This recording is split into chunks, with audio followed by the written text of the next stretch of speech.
It's really my pleasure to be here. I'm somehow just living across the road, so this is like my home also. So I'm really happy to attend the conference Nova Book together with the SMART conference. So the first bit is again about the open education. And I will try to point out several things which you can do from policy, strategy, technology, and obviously quality. Because probably you are quite aware of the new standards which were released about the open education and about the digital universities, which was recently released by the Joint Research Center of the European Union, which is dealing with this, with the ITPS Center. And they quite clearly stated that strategy and leadership are becoming more important. In the past was technology and quality. Quite a lot of the, let's say, digital world was focusing more on technology and how you can implement and improve the quality of the pedagogical aspect of education. Nowadays, the technology and the digital world moves very much towards the leadership and towards the strategic development of a university. And this is exactly what we have done. Back in 2002, if I remember right, I started a lot of research about the digital students. And probably even now, so it's about 14 or 15 years of studies which I've done every time with the freshmen which enter our university, in England and a university in Finland, on trying to discover if their habits have changed, if they really become digital students. The thing which constantly comes up is their strong need of control. As digital as they become, that's how much control they would like to have, almost everything. But they like to be informed of this control. They like to know what's happening. So my new theory is that today's students will need to learn independently and digitally for their entire life. They need to develop these 21st century skills. So they need to become the future heroes of the economy and of the society. They need to be ready to deliver at an age when probably even my generation was never asked to deliver something. They need to deliver, how to say, really products and really be able to integrate themselves in a workplace and in the economy and in the society at 20, 21 years old. And they need to do it very, very fast and very quick. So the biggest question which we are asking ourselves nowadays in the universities, are we really ready for this? Do we prepare them to become the future open, long life learning digital student? To learn and to understand, to identify, to access, and to be able to synthesize and then to deliver knowledge, information in different medias, and then to deliver products based on that? Do we do that? And I think if you all ask yourself this question, the answer, not necessarily only Romania, is that not really. We are doing bits and pieces. We encourage them to do several things, but not so much. So I will try to present you 3 ideas on how you can do it. As I said, with quite a limited amount of money and how to say involvement and so on. The first one is MOOCs, okay? So there are different ways, there are 3 ways at least how you can integrate MOOCs in a higher education, in a traditional higher education setting. The first one is with full recognition of ECTS. So you are able to fully recognize what a student has done online in an open online course, which somehow he finished, he graduated. So he's able to deliver a certificate of graduation of a certain course. In our university, in the Polytechnica University, I need to check all the time, oh, they're working, good. They haven't been working until now. So I want to be sure that the slides are right also there. In the Polytechnica University of Timișoara, we introduced last year, probably as far as I'm aware, the only university in Romania which is fully recognizing an online course which is delivered by an outside entity. This entity is Google, which is doing, probably you have heard about the digital marketing workshop, which they've done completely online, very good courses online about how to use social media and internet and web and so on, with very nice courses and all in Romanian language. And if they finish that course, we recognize it and we put it in their diploma supplement as an auxiliary course, which they deliver. So they can prove it, that it somehow was part of their education. And that's probably the future to a lot of other things in the beginning. The other bit is to develop the Romanian MOOCs, to develop courses which are happening here. Because why we need always just to look at what other people are doing, and hopefully in a sale moment, that will become cheaper and we will be able to do it. We can try to do it ourselves. So that was our initiative, which is named Unique Campus. I'll try to go fast, but remind me of time, because I get very passionate about this. I can lose track easily. So that was our initiative, which started 2 years ago. Obviously, was based on Moodle, and based on our latest developments with Moodle, probably will move in the Academy of Moodle, which is more friendlier than the normal Moodle, and it's more dedicated to interaction in an open setting. And the reason why we choose Moodle and not to move to FutureLearn, for example, which probably we could have tried to do, was because the Romanian students and a lot of former students, which mean graduates which are already working in the economy, are already accustomed with Moodle. 95% of the universities in Romania use Moodle. That's what the study which we done 3 years ago says.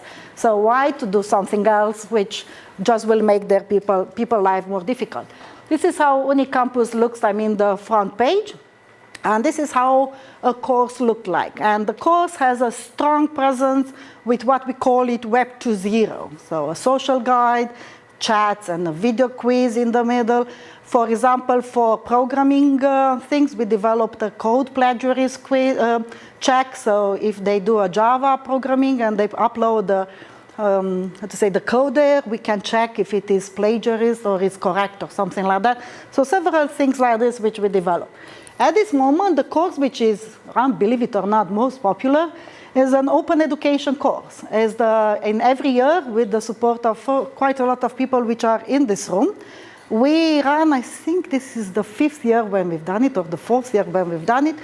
We run a workshop which is called the Open Education Workshop, which is always in March when it is the Open Education Week done or somehow promoted by the Open Education Consortium at the global level.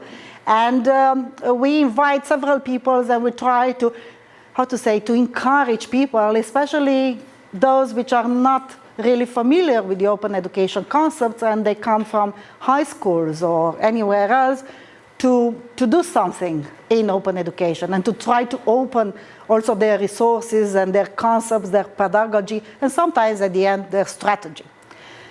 All the things which we do there, we record.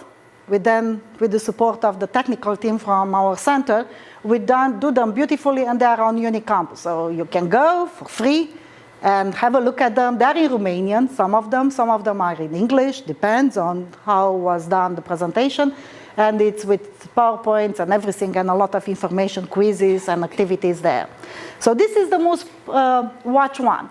I want to point to you, for example, this is coming from a study done in a period of 4 months. So this changed since then, but I always like to keep it. This is the first 4 months since we put it online. You can see the top, almost 18 minutes, were watched. After the 10 minutes, it's a drastic drop, you see, on how the video was watched.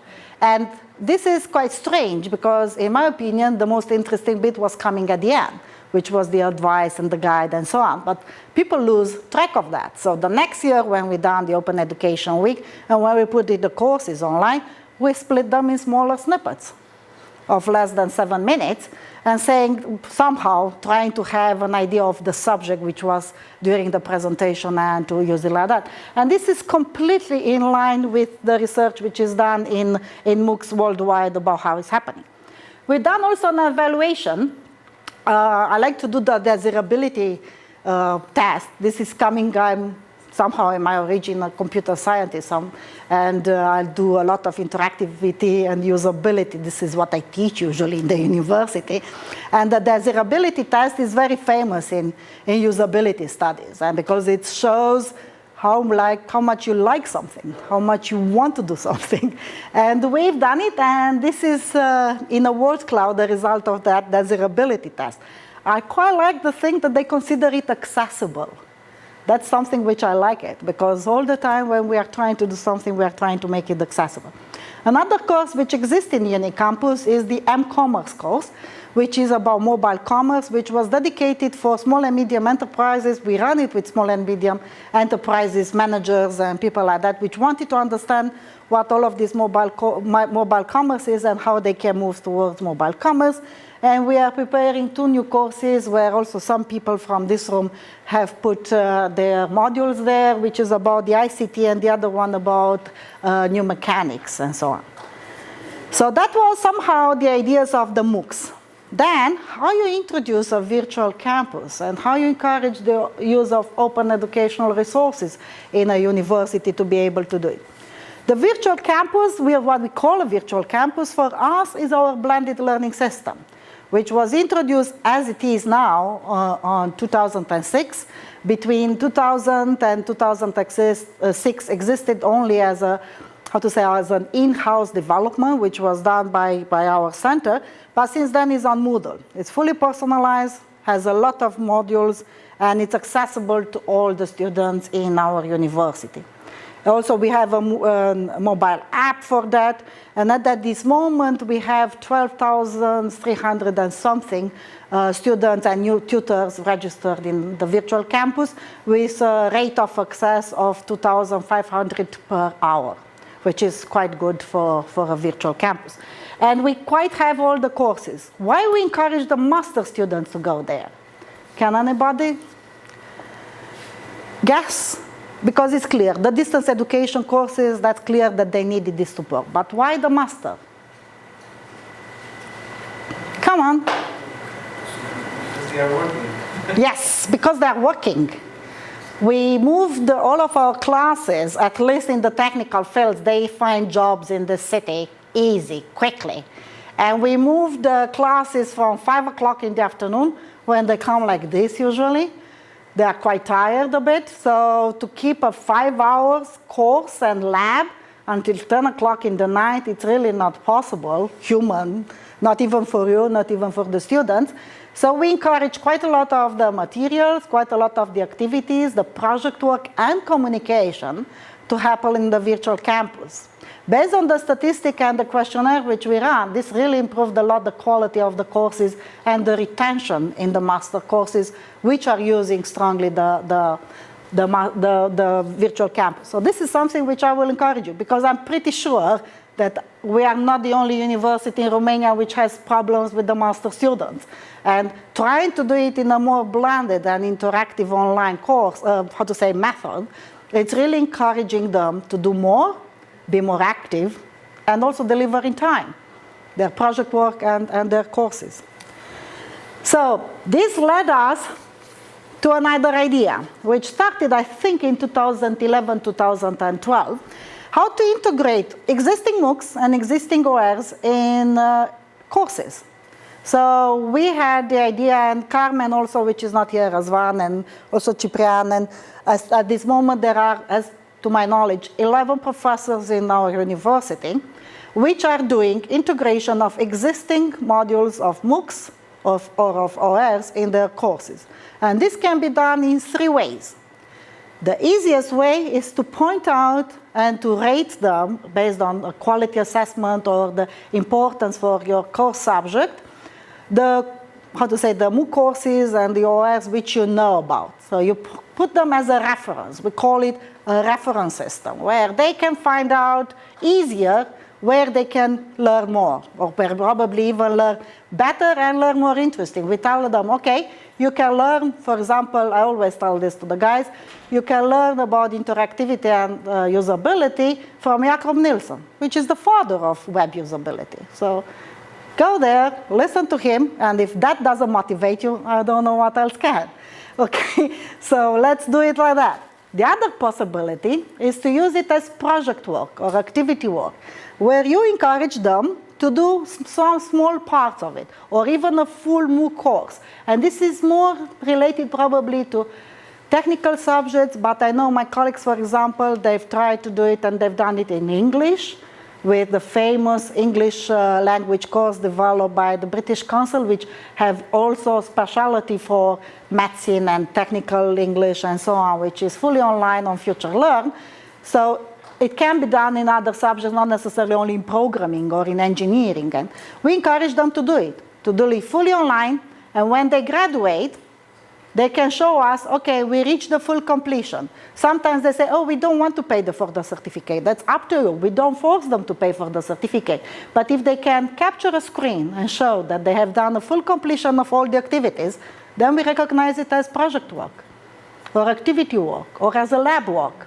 And that, in our case, can have 30 to up to 50% of their final mark. So this is another way of doing it. The other way of doing it is to encourage them to fully take a course from there, and then just to come, sit in the exam, and pass the exam. So that will mean the entire, and we've done also that. They can take a course, they can learn something fully online. It happened in Scala programming, for example, as far as I know. They can do it. It's developed by École Polytechnique de Lausanne, exactly by the guy who developed Scala, in fact. So is the course done? So they learned Scala fully online from EPFL, and then they just came, sit in the exam face-to-face, pass the exam, and that was their recognition. They didn't need to do any more lab or anything else, just the activities which were there online. So these are the 3 ways which you can easily do. It requires just very good planning from the tutor and from the teacher, very good knowledge of the rights which you can have on using different resources online, and also, how to say, your assessment. You know what is more important for your course and also for the other abilities which the student needs to develop. So these are the results, and there are several papers which we published during the years on this, so you can easily find and access them. So I just want to point to you some of the comments from the students' questionnaire that they like that is more adaptive, that they can choose the rhythm of learning, which is very normal. All of these things we heard from ages in open learning. So you move somehow the in-campus education with the good elements of online education, still keeping the interaction which you can have in the class and so on, but bring the knowledge, the assets, and the freedom which online education can give you back into the class. So why nobody or very few people are doing it with other courses? Because the normal use of integration of MOOC and OR in your course is that it's your MOOC. You develop it. You run it also with the class students. This is what MIT, TU Delft, EPFL, Warwick University, Coventry, Edinburgh does constantly. They enroll hundreds of people in a course in campus, paying fees, encourage them to go online, study the MOOC online, and then they come and just sit for the exam. So exactly the model which I said, but it's their course. So you can do it with other people's courses if you pay attention on the rights. The only problem is that complex course design management, which you need to learn as a tutor to do it. And we prepare the guide, and we are, always constantly updating this guide on encouraging teachers to do it. And pretty soon we will publish it under the Creative Commons license, so you will be able to use it as your will. The other bit which I wanted to point to you is even more interesting, and it's more, I can strongly encourage you to do it. It's virtual mobilities. Back in 2008, I started together with my colleague from Boston University to do a project where we match students together. So we match students from my class in multimedia technologies with his class in ICT. 2 Romanians, 2 Americans, not necessarily only Americans. We call them Americans, but they come from usually 6 to 10 different nationalities or countries because they have quite an international crowd there at Boston University. They need for a period of 2 months in the first semester to work together to deliver a multimedia artifact. They need to find their way of how to communicate, how to do research, how to analyze, synthesize, and then finally develop a product by themselves. Why we are doing this? Can anybody tell me why we came up with this, and it's quite successful. As you see, no dropout until now on almost 1,000 students. Why we've done this? Why I push you to do this? To bring efficiency in that MOOC. Not necessarily. This is not a MOOC. This is completely like a virtual mobility, where you put people to work together without meeting each other. Shall it be like Because they like it. physical exercise in practice? I'm not very sure that I understand why you're saying that. So it's not really basic exercise. They need to develop quite complex things usually, and I'll show you some. Romania and you put together Romania Yeah, and different countries. students or teachers. Yeah, it's like Erasmus is doing, but some moving it in a virtual world, and for a shorter period of time and without the costs of Erasmus. Quite much together two different types of I think you are getting more complicated than I'm thinking. Why? Many companies do Anyway, that. I think They it like was a it. nice Yes, Real life. that's the real life. We are dealing with the globalization of our workforce. At least here in Timisoara, and exactly the same in Boston, which is the second Silicon Valley of United States, our students will never work just with their friends or with their colleagues next to them, sitting next to them, the desk next to them. They will work in a global world with people from different part of time zones, culture, backgrounds, and they will probably never ever meet face to face. But they will need usually the time span of delivery, at least in ICT and automotive industry, is 6 months from the idea, concept, to the full product delivery. So they will need in a period of 3 to 6 months to deliver a product working with no knowledge on how to work virtually, A, B, on how to work in a multinational setting. At least in our university with small snippets of international students, which we will have, we don't have an international background in our class. And probably that's the case for quite a lot of us. It's not the case, obviously, in America and in the United States, but they still consider it that their students think they are there in the top of the world. And that's one of the biggest lessons with the American students, which they learn, is that they are not on top of the world. They can learn a lot of things, and working internationally is not that easy as it looks like. Even that they have the advantage of English as their first language, which is, as obvious, this course is in English. So a lot of the meetings happen like that. It's 6 hours time difference between us and Boston. So quite often it's middle of the night when I'm teaching or I'm presenting something, and it's me in pajamas or something like that from my home speaking, and quite similar for our students. So this is screen capture, which the students post to us sometimes just to show that, okay, we've been online, we've done this, and we like it, or something like that. The biggest asset is that we encourage them to use as many tools as they can. We don't really present these tools in the class. We don't, because I don't have the time to do it. I have a lot of things to teach them, and neither my colleague. So sometimes we spend 5 minutes at the end of the class and just point to them, oh, this might be easier for project management, or this might be easier for recording the things which you do, or something like that. And they jump, they learn how to do it by themselves, and they do it. Our evaluation in the 9 years, we are starting in 6th of October, the 10th project, is that they learn between 16 to 26 different tools, new tools usually. To how to do it, they learn their security level, the privacy, how to do it, where they can be used, how to save things from there, and so on. And usually they end up with things like that. This is based on ThinkLink. We were using in the last 3 years, and this is probably going to be again the 4th year, probably also with something else, time when we are using ThinkLink, which is an interactive video graphic. It's a nice tool where you can put and gather things together. I use it also as a research resource, because I can grab things together and put them there and make comments up on top of them. So that's one of usually we end up with 16 to 20 teams in each year, so we have plenty of examples. Last year was about augmented reality, and that's one of the examples of augmented reality small apps done in Erasmus, I think is this one.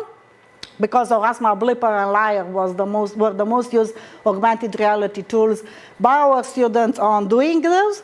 And this is an example of the layers of augmented reality with information which they've done completely simply there and the recording of the things.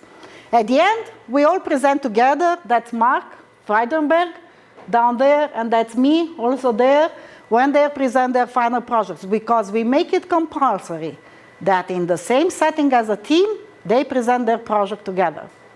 So they learn how to present when half of the team is sitting in the room, half of the team is somewhere else, and they need to connect via Skype, and they have only 4 minutes to convince us that what they've done is valuable, and they get a higher mark of that, because we mark it at the end.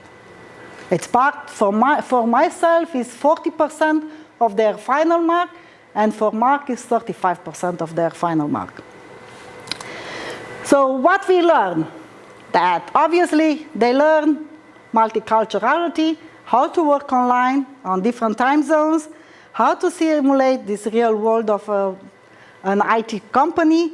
And the things which we are very proud of is that we constantly encourage them to freely use the tools, the communication channels, and how they manage the project, and they successfully do it.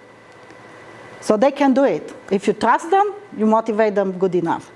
And obviously there is a lot of things which you need to do with planning, discussing, posting, and then sharing the work online using different informational channels and partners and so on. And this will improve their media literacy and communication skills, which are based on their digital portfolio, which is nowadays compulsory in the European Union curriculum vitae. So what is this part of the leadership relevance? How I can encourage you to do it? How this can be part of what I usually call simply is not online learning, it's not open education, it's not blended learning, it's just the 21st century education, which happens everywhere, anywhere, and as you wish. And if it doesn't happen like that, I don't see how any higher education institution will be able to survive for the next 25 years, because there are already competitors there which are really doing it like that. So you need to have clear policies in your university on how to integrate open education, MOOCs, and all of these resources inside. And you need to be aware that that's not easy. And then you need to train people. You need to train and have guides to the professors and also somehow to the students on how to do it properly. Learn from the mistakes from the past, from the things which you've done already, and try to improve them and put them there for them. So can we make it? I strongly believe yes. All the studies which we've done in the last 6-7 years shows that if you combine even one single thing, don't imagine that we experiment on the same students, all of this. No. There are different students, different groups, and so on. For example, I encourage strongly the use of MOOCs and online resources for the master students. I strongly encourage them because they already have somehow have the knowledge and power of really being able to understand how to use information, analysis, and synthesize. And they need to do that. That's what the master is for, in fact. So I would strongly encourage that. Augmented reality things and so on, obviously, is for ICT. But virtual mobilities, do that in math. Put first-year students which are studying math or basic knowledge to work together with students which are studying the same. That's common knowledge all over the world. We don't teach differently. Obviously, in law is a bit different. Also probably in history if you don't teach world history.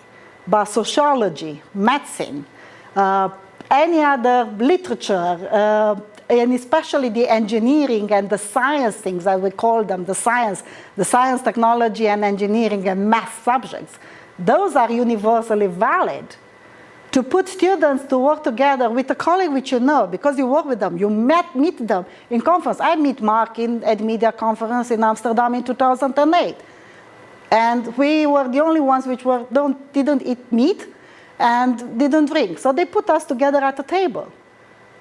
So, and this is how it started, honestly. We never met before, we never knew each other before, And that was in July, I think July or June. And in October, we already started the first project in TalkTech. And that's how it works. You all have people which you know outside your country. Find a small project. Do it for 3 weeks, 4 weeks, or something like that. Ask your students to deliver something jointly working together. And that will empower them. That will motivate them.